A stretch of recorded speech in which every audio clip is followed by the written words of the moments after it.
वादा तो आपसे ये किया था कि चैप्टर नंबर 21, 22 और 23 करेंगे, लेकिन इस लेक्चर में मेरा ख्याल है चैप्टर 22 तक महदूद रखें। 23 में कुछ सख्त मकामात आते हैं, इसलिए इन दो बहुत मुख्तसर अब्वाब की बात करते हैं। चैप्टर 21, इसका ज़माना क्या है, तरतीब के लिहाज से ये वाक़यात कब पेश आए, इसके बारे में कुछ वजाहत नहीं की गई, लेकिन महसूस ये होता है कि ये गदर के बाद जब उमराव फैज़ाबाद से वापस लखनऊ आई है तब का कोई वक्त है। हम ये समझते हैं कि ये तकरीबन 1860-1861 का कोई वक्त है। अभी नवाब महमूद वाला सिलसिला शुरू नहीं हुआ और आबादी तो शायद अभी पैदा भी नहीं हुई होगी, इसलिए ये वाक़या अपनी तरतीब से हट कर यहाँ बयान हुआ है। और यहाँ क्यों बयान हुआ है, इसकी मानवियत आपको कुछ देर में समझ आएगी।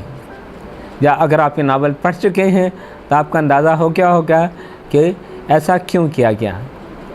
अगरचे ये नावल पहली दफ़ा पढ़ने वाले के लिए वाक़यात की ये तरतीब ख़ासी उलझा देने वाली है।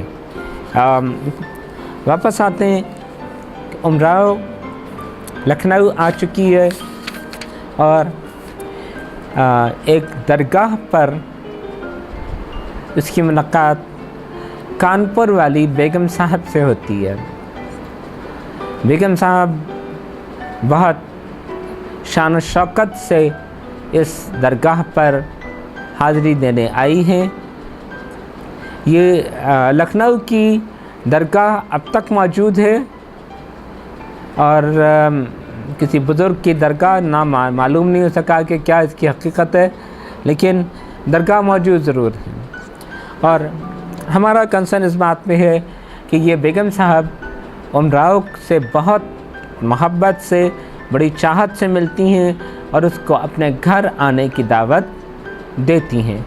वो कानपुर छोड़कर वापस लखनऊ आ चुकी हैं और नवाब साहब ने अब लखनऊ ही में रहना शुरू कर दिया और उमराव उनकी ये दावत कबूल करती है। और इसके बाद चैप्टर 22, इसका सरनामा जो शेर इस चैप्टर के आगाज़ में दिया गया है वो ये है, हर चंद बहुत गौर किया हमने शब व रोज़, दुनिया का तलिस्मात समझ में नहीं आता। तलिस्मात, द मिस्ट्री, हमने बहुत सोचा, बहुत गौर किया, लेकिन हम इस दुनिया के वाक़यात और इत्तेफाक़ात को समझ नहीं सके। ये चैप्टर बुनियादी तौर पर एक रिट्रोस्पेक्टिव चैप्टर है।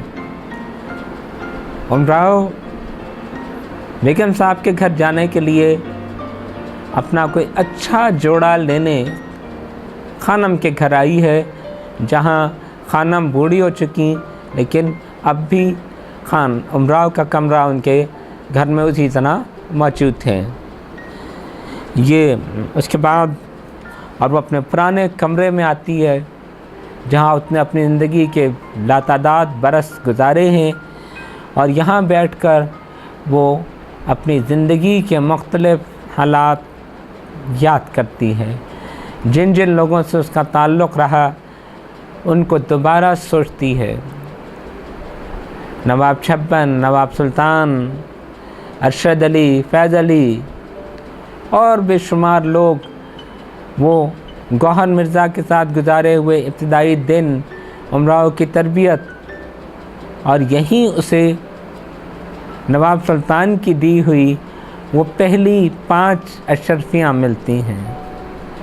मैंने आपसे ये कहा था कि इन अशरफियों को याद रखिएगा, ये फिर हमारे पास वापस आएंगी। और यहाँ अब वो अशरफियाँ वापस आ गईं जो उसने इस पलंग के पाए के नीचे दबा दी थीं। ये अशरफियाँ दरअसल उसकी ज़िंदगी की अनमोल नेमत हैं, ये एक अनमोल ख़जाना है। असल में ये अशरफियाँ अपने देने वाले की याद की अक्कास हैं। ये वो पहला तोहफ़ा है जो उमराओं ने छुपा के रखा। जिस तरह उसने वो अशरफियाँ छुपाई थीं, उसी तरह उसने देने वाले को भी अपने दिल में छुपा के रखा हुआ है। और यहाँ अब वो अशरफियाँ उसकी ज़िंदगी में वापस आई हैं और यहाँ आके हमारा ये लेक्चर ख़त्म हो जाना चाहिए और इंशाअल्लाह अगले 1.5 चैप्टर के साथ हम आपसे अभी थोड़ी देर के बाद दोबारा मिलेंगे, क्योंकि मुझे उम्मीद है कि आप मेरा अगला लेक्चर फ़ौरन ही सुन लेंगे। अल्लाह हाफ़िज़।